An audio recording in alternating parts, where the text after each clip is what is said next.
I profughi nelle zone balneari veneziane uccidono il turismo. Il vicepresidente del Veneto Gianluca Forcolin attacca le scelte del governo centrale sui richiedenti asilo.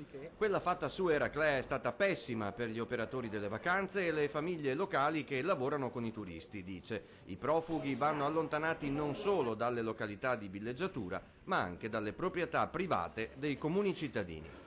Questo è veramente una questione disumana e un pressapochismo totale da parte del governo e istituzioni centrali che stanno navigando nel buio, e lo stiamo vedendo bene nei rapporti con le prefetture. Li scaricano a ciel sereno così in mezzo alla piazza e comunicano forse i cittadini al proprio sindaco: guarda che forse hai 50, 100, 200 persone che camminano per il tuo territorio. Contrario alla soluzione dell'alloggio nelle caserme, il vice governatore veneto è convinto che la soluzione vada invece trovata nei paesi di origine di chi fugge. Qui in Veneto, casomai, dice, vanno identificati e chi tra loro non ha titolo per richiedere asilo deve essere espulso. Verificare quanti sono veramente profughi, e la maggior parte di questi sono clandestini, dopodiché ottenere quelli che sono le azioni che già aveva messo in campo anche l'allora ministro Maroni, dei CIE, cioè identificazione ed espulsione. Due cose completamente diverse, cose che oggi questo governo non sta assolutamente facendo.